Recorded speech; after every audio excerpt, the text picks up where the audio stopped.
name is Juan, and today I'll be reviewing Sith slash Supreme Leader Kylo Ren. Or as I like to call it, a piece of shit figure.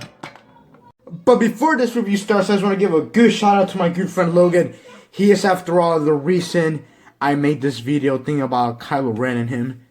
And he is a big Kylo Ren fan, which, unlike me, which I haven't even seen the prequels. Can you believe that? And I actually kind of like Star Wars a bit. Wow, I'm disgusting to most of you people. But anyway, thanks a lot, Logan, for at least giving me information of who this character is. But anyways, the painting and sculpting on this figure is incredible, if I do say so myself. Anyways, I mean, just look at this, what do you call this? A scaly-like dress. That just came out of my head. A scaly dress. A lizard dress.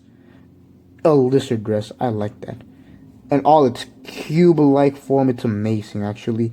And even this skirt down here is in a flexible material, but it's not that flexible. I'll get into that a bit.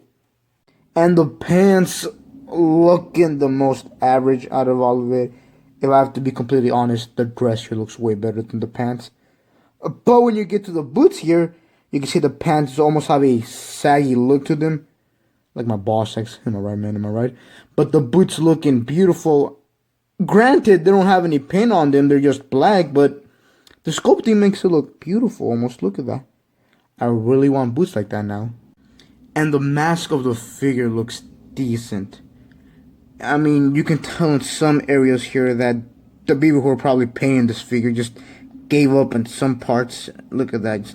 Look at that. You didn't even try there. But other parts of the figure, which is mostly just these red, what do you call them? Veins? I don't really know what to call them. I just know that they look amazing. I don't know if his helmet fell and he had to glue it back together with some weird Gorilla Glue, or he was watching hentai. I just don't know. It just looks amazing. I should really start watching the sequels to get why all of this just happened out of nowhere. But enough about that. Let's get into accessories. Yes, queen. And one of his two accessories are his cloak. And the cloak itself looks amazing. I mean, just look at all that beautiful sculpting. Even though it's not made out of real fabric, which was kind of disappointing. Not that much, because it's made out of a very flexible material. So you could still bend it somewhat, but it doesn't feel as good in your hands. At least to me. But the way you're supposed to attach it to Kylo Ren over here is by these bits of rubber or plastic just coming out. So they're supposed to just hold on to the back of him. So although it's gonna be a loose fit, it still looks pretty good on him. And you can't have a Kylo Ren figure without his famous cross-handle lightsaber. I think that's what it's called. I'm not 100% sure on that.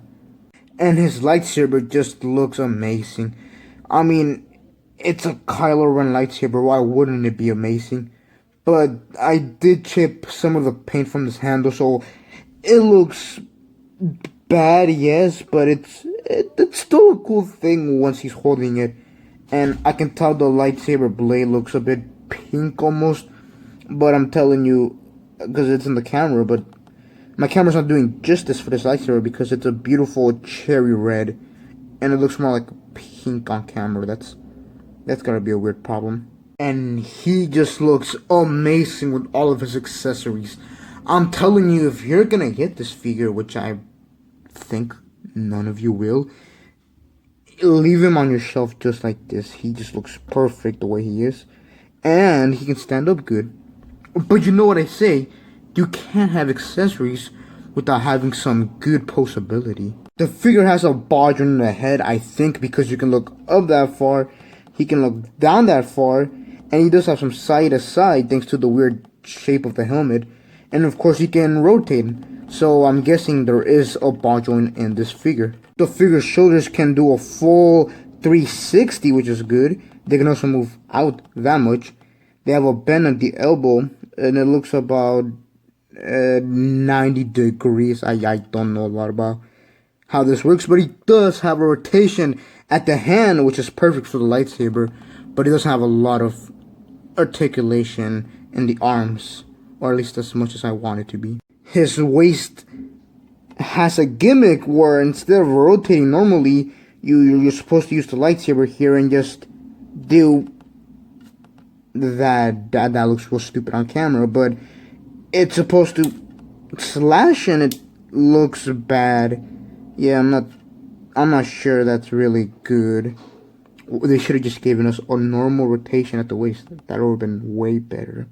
And his legs here are on ball joints. You can't really see because of his dress, but I promise you they're on ball joints, which means the figure can kick back that far. It's not a lot, and he can kick forward that far. This weird dress gets in the way of him kicking. It really bothers me. At least they should have made this a bit more flexible than whatever they're using here, because it bends back into shape, so that's a problem. His knees can bend this far out, and of course his feet can go up. They can go down as well. And he has no pivot, but he can rotate his feet at a weird angle. Looks bad. It is bad. They should have just gave us a normal ankle pivot. The figure's possibility is alright, but his size is also alright. Here's Siege Megatron, world of Nintendo Inkling Boy, and the figure that scales almost the same height as him, my Lego Hulkbuster. Who would have guessed? And this figure is an alright figure, not the best color run figure we've ever got, but it's still an amazing $20 figure. I would recommend getting him if you're a color run fan. But other than that, how are all of you doing in this quarantine life? Me, I'm already hearing the word orange over and over again, and I'm losing my sanity a bit too early.